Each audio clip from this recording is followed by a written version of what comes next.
sheekadeennu maanta waxay ku saabsan tahay laba wiil oo walaalo ah, Cabdallah iyo Cabdulcasiis. Cabdallah waa uu indhala yahay, Cabdulcasiisna cillad ayaa ka haysato xagga codka.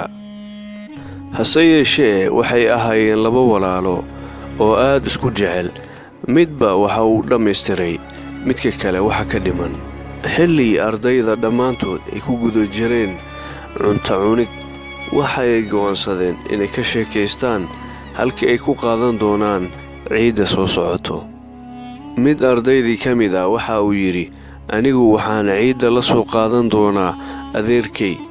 Mid kalena waxa uu yidhi, anigu waxaan ciidda ku soo qaadan doonaa gurigeenna.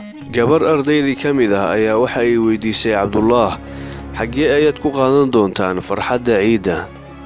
Cabdullaahi waxa uu yidhi, annagu uma haysanno wax qaraabo ah, ciiddana waxaan rajaynaynaa inaan ku dhex qaadanno madrasada. Gabadhii waa ay ka xumaatay xaalka Cabdullaahi iyo walaalkii. Si lama filaan ah waxaa u soo galay macallinkii, waxa uuna ugu bishaareeyey soo dhowaanshaha ciidda.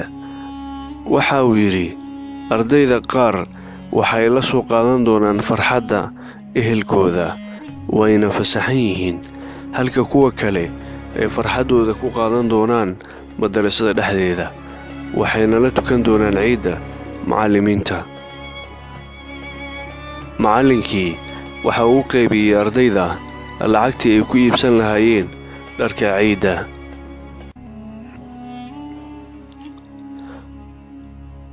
Labadii walaalo waxa ay go'aansadeen inay soo iibsadaan dharkii ciidda.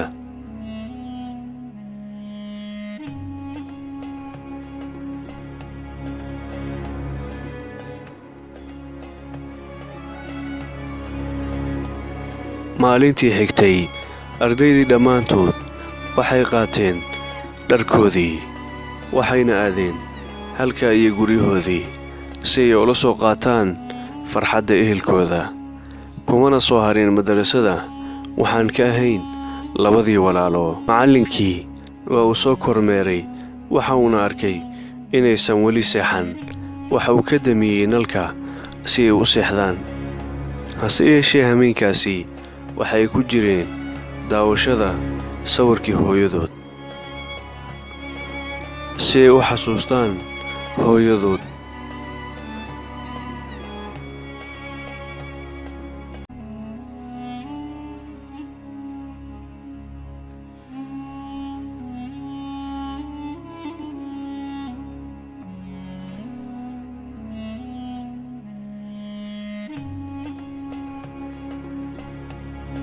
Cabdallah waxa uu yidhi, walaalina keen aynu soo booqanno hooyo.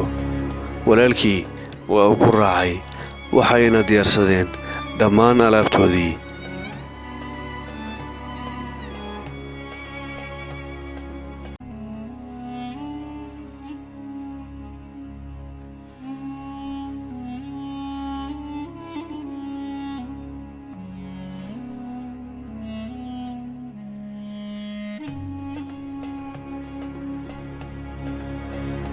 Waxayna guda galeen safarkoodii.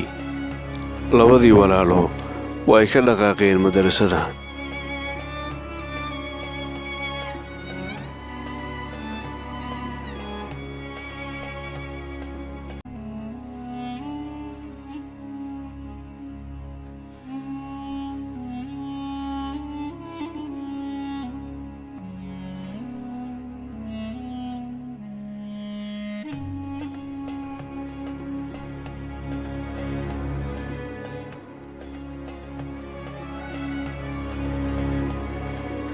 Waxay sii iibsadeen sahaydoodii. Nasiib wanaag waxaa lagu yidhi wax lacag ah laydinkama rabo.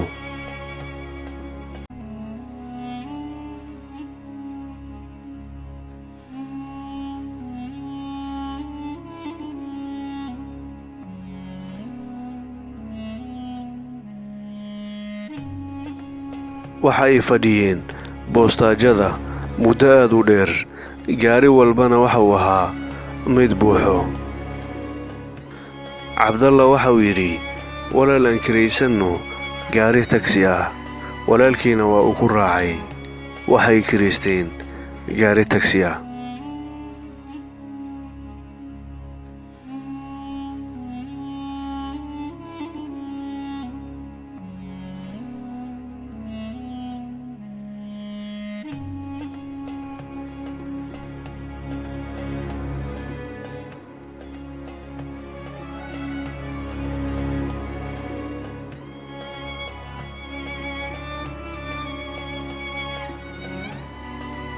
tagsiilihii waa uu soo qaaday labadii walaalo waxa uuna keenay halkaa iyo boostaajadii tareenka.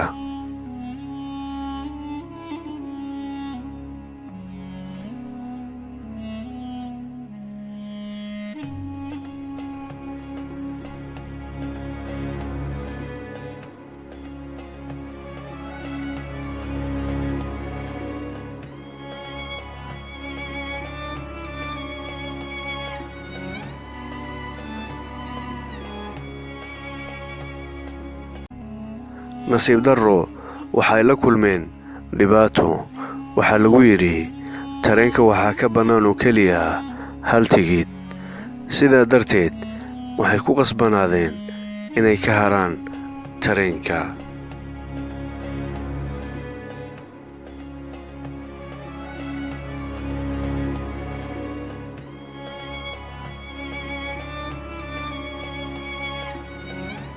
tareenkii waa uu dhaqaaqay, ayagiina meel ayay murugo la fadhiisteen.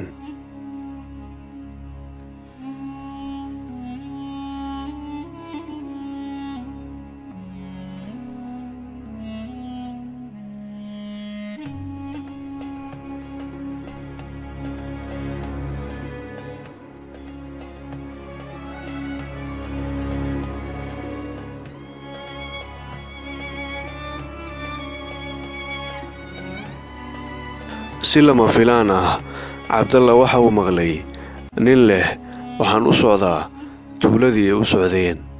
aad ayay ugu farxeen.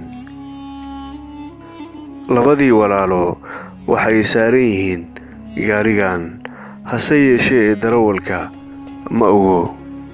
gaariga markuu cabaar socday waxa uu dareemay darawalka in kartoomada qaar ay daateen. darawalkii waa uu joojiyey gaariga si uu u ogaado waxa daadiyey kartoomada. waa uu yaabay markii uu arkay inay gaariga ku jiraan laba wiil. waxa uu yidhi, maxaad samaynaysaan? ka soo dega gaariga. cabdulaahi waxa uu yidhi, adeer waxaan nahay carruur masaakiin ah, waxaan rabnaa inaan ku laabanno tuuladeennii ee asxaan noo samee. darawalkii aad ayuu uga naxay, waxa uuna soo saaray shirka hore labadii walaalo.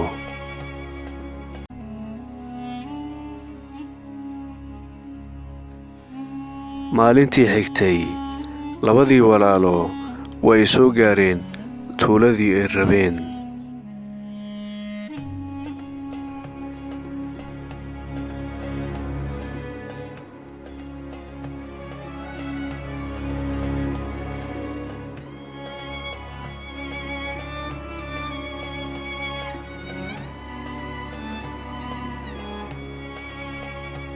daawadayaal, miyaad garanaysaan waxa dhacay?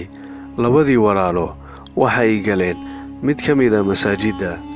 halkaasi way ka qabaysteen si ay u xirtaan dharkii ay ku ciidi lahaayeen.